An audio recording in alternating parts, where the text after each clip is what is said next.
اعوذ باللہ من الشیطان الرجیم، بسم اللہ الرحمن الرحیم۔ میں ہوں رانا شکیل الرحمان، پروگرام معافی نامہ کے ساتھ۔ میرا آج کا موضوع ہے خدمت خلق کا صلہ، رب کی خوشنودی۔ مخلوق کی بے لوث خدمت کرنا اور اس راستے میں ہر قسم کی تکالیف برداشت کرنا خدمت خلق کہلاتا ہے۔ انسان جب کسی کی خدمت کے لیے کوئی کام کرتا ہے تو اس میں نفس کو تکلیف اٹھانی پڑتی ہے، کیونکہ بنیادی طور پر انسان محدودیت کا شکار ہے، اور محدودیت میں انسان کو اپنے سوا کچھ نظر نہیں آتا۔ جب بندہ خدمت خلق کرتا ہے تو نفس اس کی مذمت کرتا ہے۔ انسان اپنی ذات پر تو لاکھوں روپے خرچ کرتا ہے اور خوش و مطمئن رہتا ہے، مگر کسی دوسرے پر تھوڑا سا بھی مال خرچ کر لے تو نفس کی اینک اسے بڑھا چڑھا کر دکھاتی ہے۔ خدمت خلق میں جب کوئی انسان اپنے رب کی خوشی کے لیے اپنے نفس کی پرواہ کیے بغیر مخلوق کے فائدے کے لیے کام کرتا ہے تو اس کے وسائل میں وسعت آتی جاتی ہے۔ وہ زیادہ سے زیادہ اپنے رب کی مہربانیوں سے فائدہ اٹھا کر اس کی مخلوق کو فائدہ پہنچاتا ہے۔ اللہ کی رضا اور خوشنودی ہی خدمت خلق کا سب سے بڑا صلہ ہے۔ خدمت خلق ایسی نیکی ہے جس کا بدلہ آخرت میں تو یقیناً ملے گا، لیکن انسان دنیا میں بھی اس کو دیکھ لیتا ہے۔ خدمت خلق سے باہمی تعلقات خوشگوار اور مضبوط ہوتے ہیں، لوگوں میں محبت و عزت بڑھتی ہے، لوگوں کے ساتھ میل جول میں اضافہ ہوتا ہے، جس سے نفس ادب سیکھتا ہے۔ اللہ کو ربانیت پسند نہیں، کسی بھی پیغمبر نے ربانیت اختیار نہیں کی۔ تمام انبیاء لوگوں کے درمیان رہے اور اللہ پاک سے انہیں متعارف کراتے رہے۔ ان سب نے جو راستہ اختیار کیا وہ خدمت خلق ہے۔ تمام انبیاء اکرام نے مخلوق کے فائدے کے لیے ساری زندگی گزار دی۔ خدمت خلق تمام انبیاء کا طریقہ زندگی رہا ہے۔ اگر کوئی انسان یہ چاہتا ہے کہ انبیاء کی طرز فکر حاصل کر لے تو اسے خدمت خلق کو اختیار کرنا چاہیے۔ خدمت خلق بندے کو اللہ کی قربت عطا کرتی ہے۔ نبی کریم صلی اللہ علیہ وسلم کی زندگی پر غور کریں تو معلوم ہوگا کہ آپ صلی اللہ علیہ وسلم کی زندگی کا مقصد ہی خلق خدا کو فائدہ اور آرام پہنچانا تھا۔ بیواؤں کو سودا سلف لانا، یتیموں کی ضروریات کا خیال رکھنا، تجارت میں مالک کے مفادات کا خیال رکھنا، امانتوں کی حفاظت کرنا، محتاجوں کو سہارا دینا، بلا تفریق رنگ اور نسل و مذہب اور ہر کسی کے کام آنا۔ اللہ پاک کی خوشنودی اس کی مخلوق کی خوشی میں خوشی ہے۔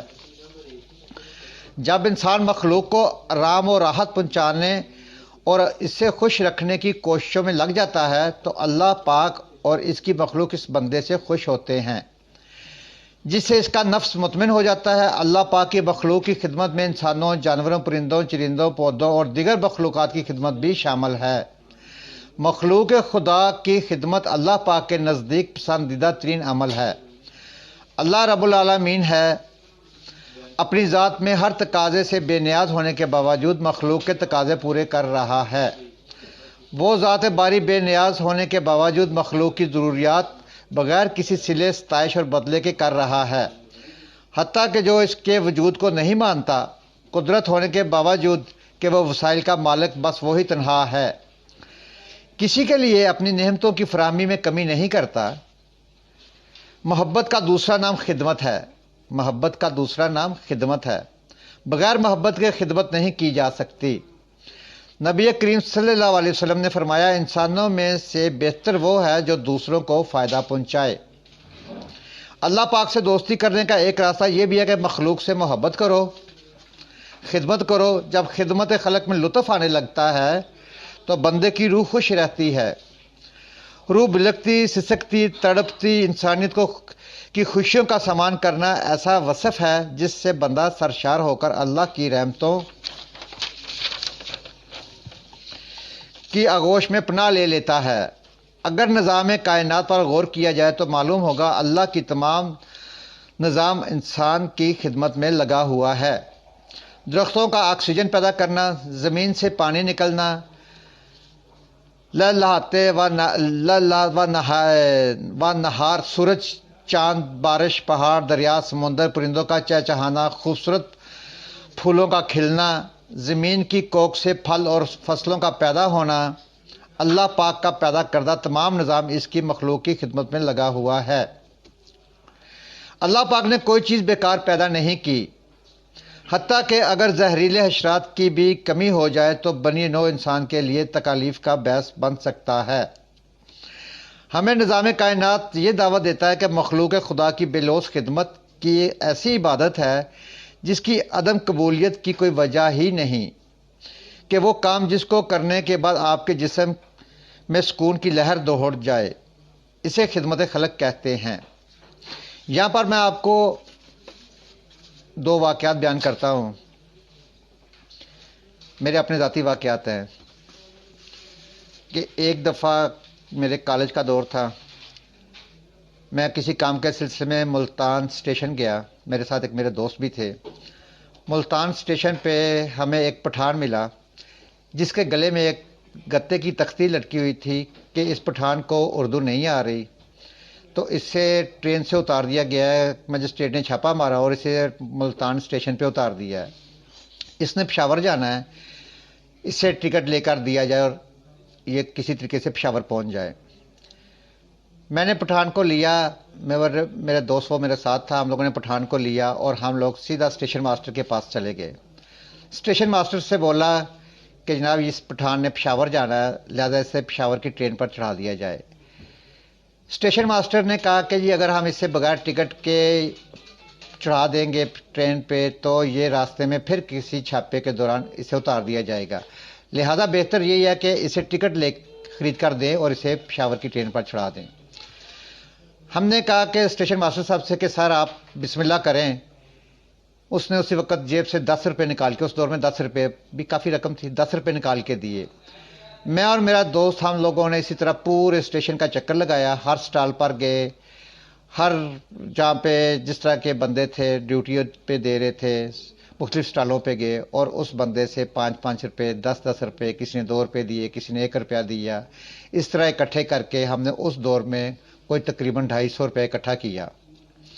250 روپے اکٹھا کرنے کے بعد ہم نے اسے پشاور کا ٹکٹ لے کے دیا اور پشاور کا ٹکٹ اس وقت میرے خیال میں 50 یا 60 روپے کا ہوگا۔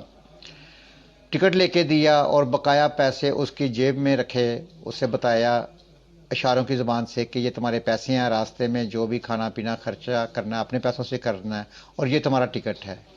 یقین کریں ٹرین آئی ہے، اس کو پشاور کی ٹرین پہ چڑھا دیا ہے، اس کے بعد ہمیں اتنا سکون ملا ہے، وہ واقعہ مجھے آج بھی یاد ہے۔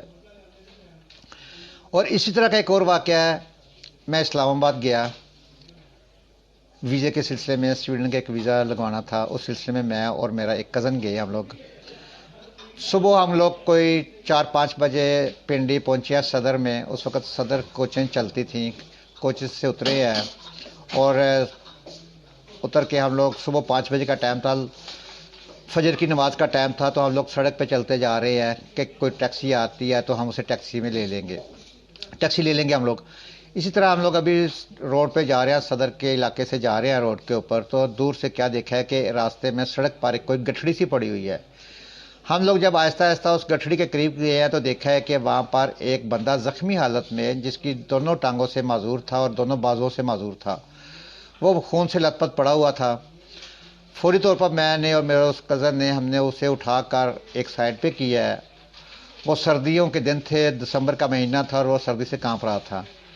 فوری طور پر میں نے اپنا بیگ کھولا، سویڈن جانے کے لیے کچھ نئے کپڑے خریدے ہوئے تھے، تو میں نے فوری طور پر اس بندے کے اوپر اپنی گرم چادر نکال کے دی ہے، اپنی جرسی نکال کے اسے پہنائی ہے بمشکل طریقے سے۔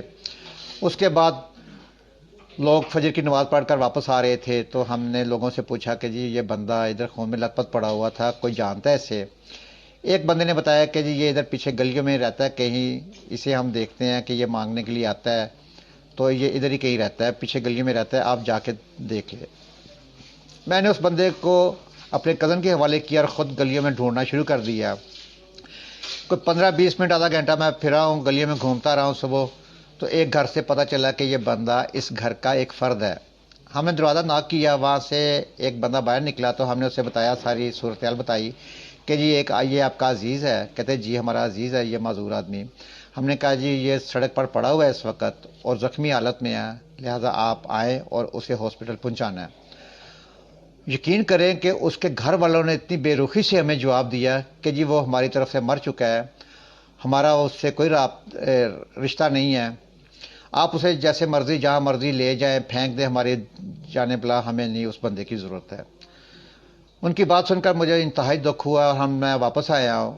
اس بندے کو ہم لوگوں نے ایک ٹیکسی کروائی ہے، ٹیکسی کروا کر اسے ہاسپٹل پہنچایا، ہاسپٹل پہنچا کر اسے ٹریٹمنٹ کروائی ہے۔ ٹریٹمنٹ کروانے کے بعد اسے ان ہاسپٹل والوں نے ایڈمٹ کر لیا کیونکہ کافی زخمی تھا۔ ہم لوگوں نے ہاسپٹل میں کچھ پیسے اس سے وہاں پہ جمع کروائے ہیں، ایک بندے کی ڈیوٹی لگائی ہے کہ جس بندے کا خیال رکھنا ہے، اسے کسی قسم کی تکلیف نہیں ہونی چاہیے کھانے کی، اور کسی بھی قسم کی تکلیف نہیں ہونی چاہیے۔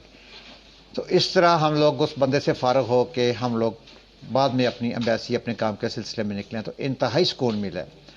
حقیقت ہے کہ جب بھی آپ کسی کی خدمت کریں گے، خلق خدا کی خدمت کریں گے، کسی انسان کی خدمت کریں گے، کسی ضرورت مند کی خدمت کریں گے، تو آپ کو انتہائی خوشی ہوگی۔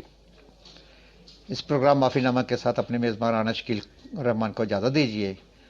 اپنے گھر کا، اپنے شہر کا، اپنے خوبصورت پیارے پاکستان کی صفائی کا خاص خیال رکھیں۔ اللہ حافظ۔